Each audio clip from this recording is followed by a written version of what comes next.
Hey y'all, what y'all doing?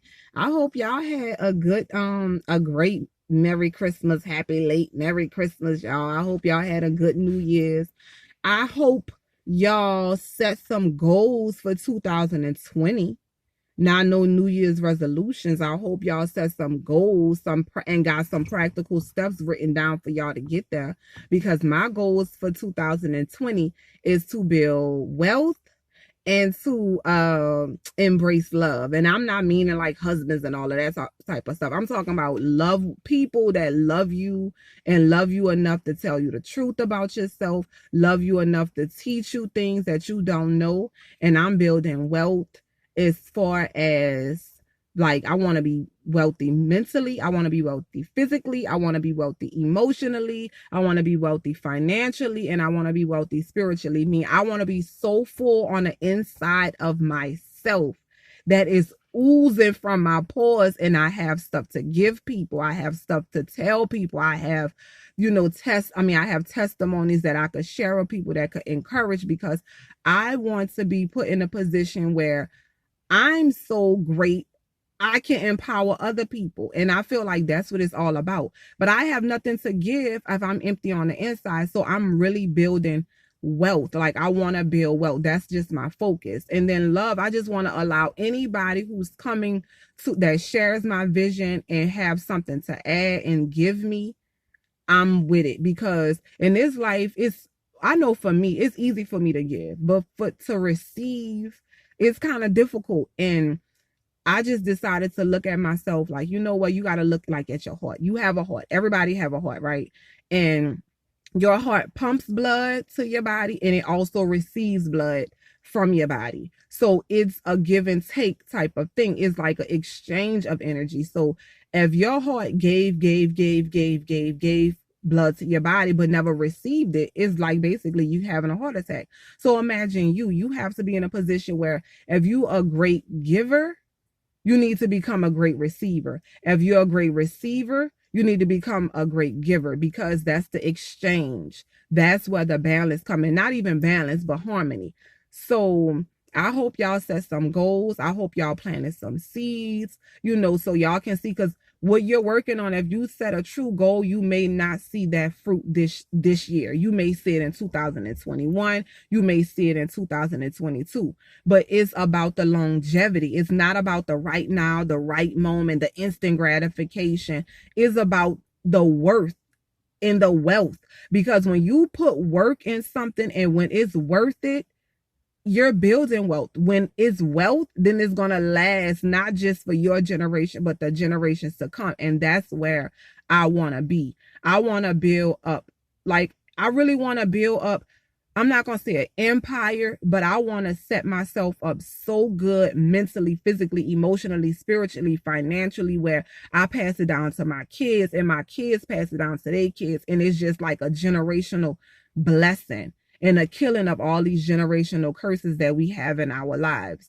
So y'all better make a list of y'all goals and what y'all want to do, and not be so quick to be in this microwavable, society where you want to see things now. You have to work hard for things that's worth it. You really do. You have to work hard, and it starts with your mind. And you have to, get your mind. Think about being a farmer, where when they plant seeds, they're not planting seeds in no busted, raggedy, weed filled, dirt, weeds all over the place. You got to pull it all up. No, they go out there and they tend that dirt, and they nurture that dirt. Think of your mind like that. Read books. Whatever you want to get better at, you have to educate yourself and get around people that know more than you. Put yourself in a position where you're aligning with God's plan for you, forward moment. And this is going to require you not to do things that you normally would do. This is going to require you to get out of your comfort zone. This is going to require you to walk away from people that's not serving your higher purpose. So I just encourage y'all to really sit down with a paper and pen and write some goals for yourself. Where do you see yourself in 5 years? Where, like, financially, where do you see yourself? And Okay, if you see yourself, okay, well, I want to be a millionaire. What are the practical steps to get there? Do your life reflect that millionaire look? Like, are you living like a wealthy person? Are you waking up in the morning early? Are you setting goals, setting small goals and reaching them? Are you saving money? You know, are you budgeting your money? That's what wealth look like financially, if that's where you're headed in 5 years to be a wealthy person. So I just, pray for y'all. I pray that y'all really, sit down, write you out a written plan and stick to it. Stick to whatever it is. Don't limit yourself. I'm telling you, my dreams are so big. Sometimes I'm like, whoa, how that's gonna happen. But you have to believe it. You have to believe it. Because I feel like inside of us we have that victim person that just want to be sad all the time, that want to be lazy, that want to have fear, that don't want to do anything. But we also have this higher self that is pushing for greatness and that want more for itself and that want to do better. But you have to tap into that. You have to feed that. So wherever you see yourself in, wherever you see yourself in 5 years, whatever goals that you putting in place, maybe it's to lose weight. You need to write that down to make it practical. Maybe it's to be financially stable. You need to get out of debt. You need to write that down and, write a practical steps to do it and really do it, because I don't care how much you talk about it. I don't care how much you dream about it. I don't care how many people you tell about it. I don't care how many people say, girl, you're going to be great. You're going to be great. I don't care how many people prophesied over your life. If you're not doing the work, it will not get done. I promise you. And it starts with your mind first. It starts with you removing these beliefs, these non-serving beliefs, these beliefs that you can't do it because your mama couldn't do it and your daddy couldn't do it. This victim mindset, this happened to me. They have people, me and my kids, me and my family and stuff. Yesterday we was watching, what is that? America's, whatever that show is. But they have this guy on here that's autistic. He could barely walk. He blind and he play the piano and sing amazing.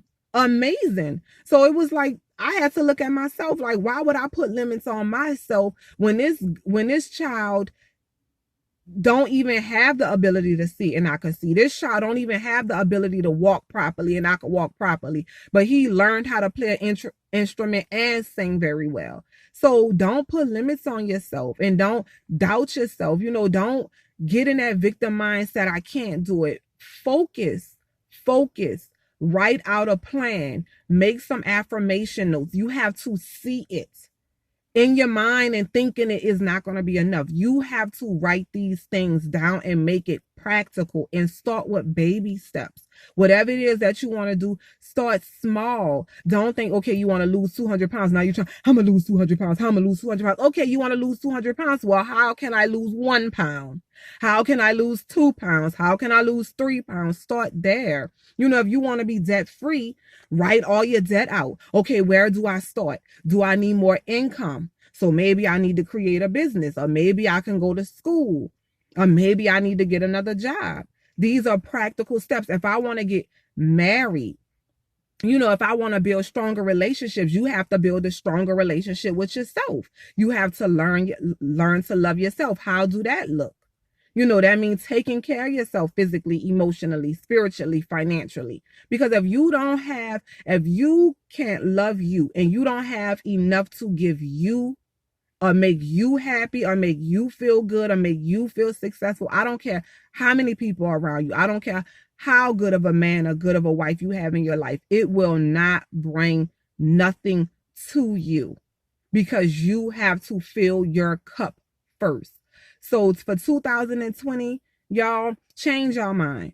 Change your mind and make some decisions and set some goals and write it down. Write practical steps and check it off. It feels so good.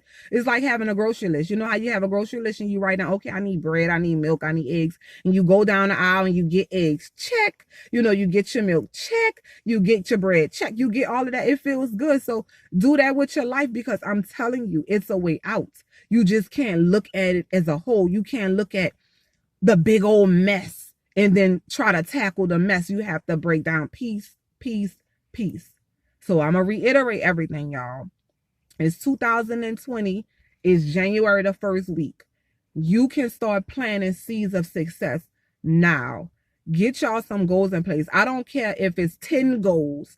Have 10 sheets of papers and write it down. Write down what are the practical steps, meaning what are the actual steps that I can do to get this done. And start writing it down. If it's losing weight, what changing my diet? How can I lose 1 pound? What do I have to eat? If it's building wealth, paying off debt, how does that look like? Organization, getting my credit right. You know, if it's finding a husband, you have to you have to love you. You have to love God. You have to get with yourself. Write these things down. Write them down and begin to actively do it. Don't talk about it. Because if you talk about your dreams with everybody, they got some people that are professional dream killers. So keep it to yourself. This is something I feel like goals are something that you discuss with God. Now, it's good to have mentors and stuff, because right now that's what I'm really praying for, like mentors, really good people that know more than me and that can teach me more about business and teach me more about finances. That's just what I'm praying for in my life. So yes, mentors are great. But don't be talking about the girl. Don't talk to the girl who got a divorce, 3 divorces, about how to keep a marriage going. Don't talk to the broke boy over here, the broke man over here, the broke woman over here, talking about how to build the business. That don't even make sense. So I'm telling y'all, write y'all goals down, what y'all want to do, and write the practical steps and start to do them. Do them. I know talking about them feel good. I know dreaming about them make you feel good and stuff like that, but doing them make you feel better. And will it be hard work? Yes. Will it be obstacles? Yes. Will it be challenges? Yes. But if you make a decision that your mind is made up and where you are is not good enough, you will get to where you gotta go. I promise you, because I am living proof, and I'm gonna keep pushing, and I'm not gonna stop. And I'm not worrying about all of that negative victim mindset that's going off in my mind, because I'm looking forward. And that's what you have to do. You have to get to the point where you're going is more important to what is behind you. And I promise you, you will be great at everything that you do. And it will always work out. You stay positive, stay motivated, start reading that Bible, start getting close to God, because that type of stuff help. Because it's like everything in life. Everything in life that you buy from the store basically have like a manual explanation. If you buy an electric toothbrush, they have a manual. Why will we be created on earth and not have a manual or a blueprint to live? The Bible is the one. It gets you connected. It gets you connected to where you need to be, which is in a spiritual place. Not this physical, because if you look at this physical, you'll be suicidal, you'll be crazy, you'll be all twisted, you'll be drug addicted, you'll be mad, you'll be angry, you'll be all messed up. But when you start living in the spirit and you start allowing God to teach you how to fight these battles with spiritual fists, trust me, you're going to go to some high places, and it's going to be you're going to feel so empowered and so in control of yourself. So I'm telling y'all, listen to me. Listen to me. I am a regular person on YouTube with this beat up phone that got tape on it. That's why my videos don't even be that clear. Trust me. You can do it. If I can do it, you can do it. I love y'all, and I'll talk to y'all in the next video. Mwah, mwah, mwah. And y'all better start setting them goals, y'all. Start getting excited. This is a new year. This is a new year to do y'all thing. I'm telling y'all, I love y'all. Mwah.